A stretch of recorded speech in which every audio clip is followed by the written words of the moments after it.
Jai Hind aspirants, I Ruby Thakur welcome you to SSB Crack Exams channel and I'm here with a new topic.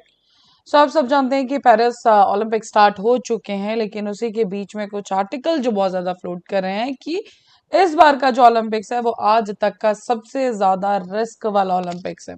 तो चलिए जानेंगे आज के video lecture में कि ऐसे कौन से फैक्टर्स हैं जो कि ये सब चीजें कही जा रही हैं एंड इवन कंट्री को खुद पता है, इसीलिए सिक्योरिटी पर्सोनल्स एंड ऑल बहुत ही ज्यादा डिप्लॉय किए गए हैं।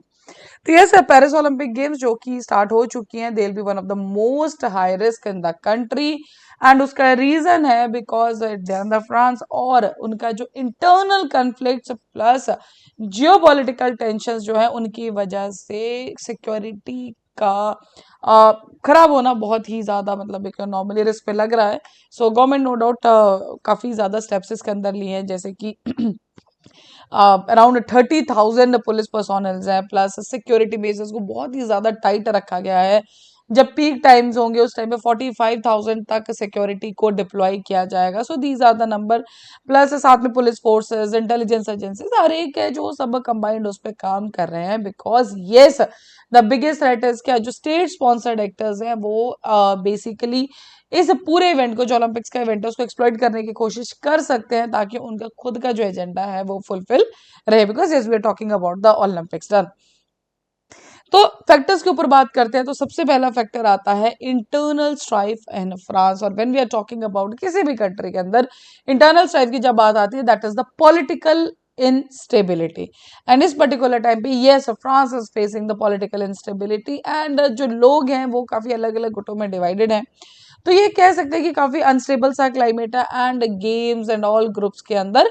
तो हो सकता है कि इस चीज को हार्म करने के लिए अपना एजेंडा पूरा करने के लिए यही जो गुट है अलग अलग दो पार्टीज उस पे हैं वो अलग प्रोटेस्ट या जो वायलेंट इंसिडेंट्स हमें देखने को मिल सकते हैं। So yes this is the first reason, क्योंकि खुद की जो पॉलिटिकल इंस्टेबिलिटी है उसी की वजह से भी हमें प्रोटेस्ट या कुछ देखने को मिल सकता है ना। इंटरनल से अगर बाहर निकले and we go to the geopolitical tensions, तो ये आप सब जानते हैं कि इस पर्टिकुलर टाइम पे बहुत सारी कंट्रीज स्पेशली जो हमारी हाई पावर कंट्रीज है उनके बीच में आपस में काफी ज्यादा मतभेद चल रहा है।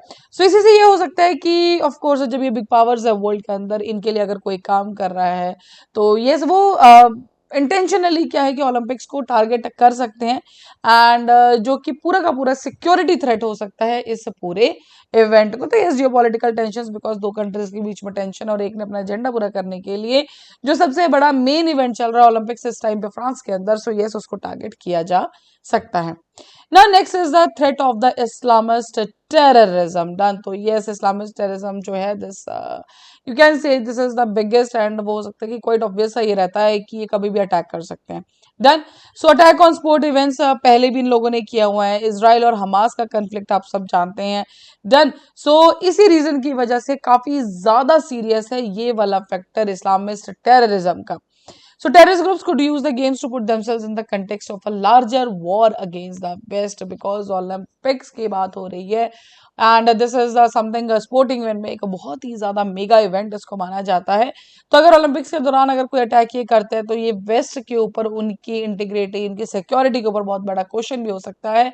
सो ये अपना एजेंडा पूरा करने के लिए और वेस्ट को एक चीज दिखाने के लिए बिकॉज देखिए अगर आप ओलंपिक इवेंट पे कुछ भी ऐसा अटैक करते हैं तो ये दिस इज समथिंग कि आपने पूरा जितने भी कंट्रीज वहां पे स्टैब्लिश्ड हैं सब कुछ है उनके ऊपर ये टोटल अटैक रहेगा। Next is Daesh and the Hamas dynamics. तो ऑफिशियली दाइश जो कि आईएसआईएस है and so they basically seen a major threat because ये सारे रेडिकल ग्रुप्स को इकट्ठा लाते हैं और उसके बाद वायलेंट एक्ट्स को ये कर सकते हैं।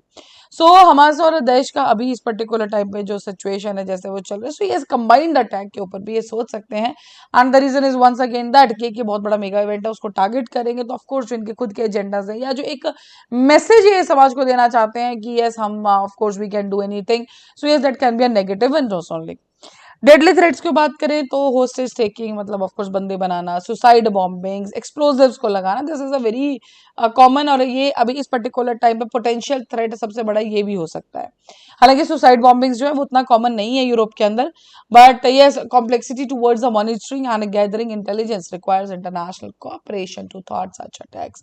सो बेसिकली देखिए जब भी कुछ इस तरह का अटैक हमें देखने को मिलेगा, होस्टिंग चाहे टेकिंग हो गया, सुसाइड बॉम्बिंग्स हो गया, तो बेसिकली उसका जो हमें मॉनिटर है उसकी जो गैदरिंग है वो हमें बहुत ध्यान से करनी पड़ेगी। देन इंटरनेशनल कॉपरेशन, उसके ऊपर सबको मिलके ही काम करना पड़ेगा। That's why we can just go through and ये जो इवेंट है प्रॉपर्ली हो जाए। हालांकि रिसेंटली हमने कुछ अटैक्स भी देखा एएसआईएस के, ठीक है, मॉस्को के अंदर जो शूटिंग हुआ क्राउडिंग एरियाज के अंदर।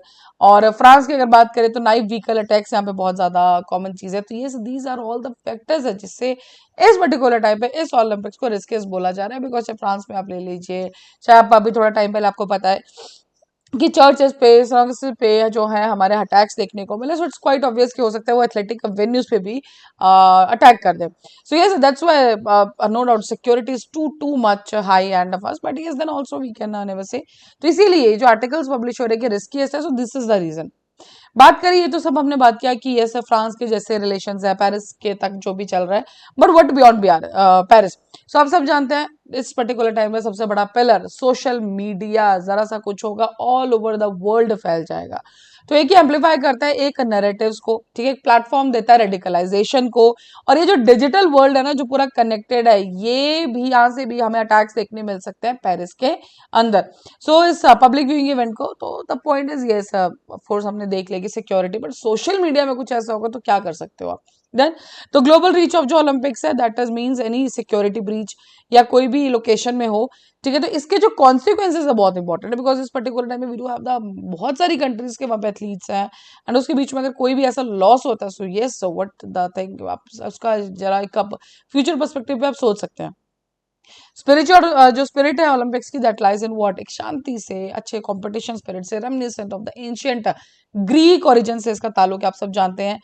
2024 Paris Olympics, and this is the reason बहुत सारे सिक्योरिटी चैलेंजेस है, कॉम्प्रिहेंसिव मल्टीफेस्टेड अप्रोच है जो इंटरनल और एक्सटर्नल थ्रेट्स को दोनों को एड्रेस करना होगा।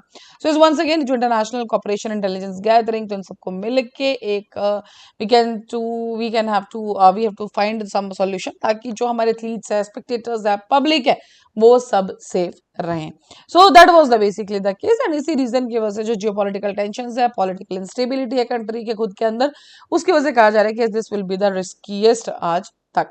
So that's all with this update. अभी स्क्रीन पे है इंटरव्यू कोर्स, तो हर महीने बैच बैठता है, and NDA CDS AFCAT we do have the courses for everything. So yes, you can join this courses, and जब भी आप ज्वाइन करो उस टाइम पर डिस्काउंट कोड जो की है वॉरी 10 आप यूज करना ना भूले। जैसे ही आप इसे यूज करेंगे you'll be getting the 10% off on that particular course.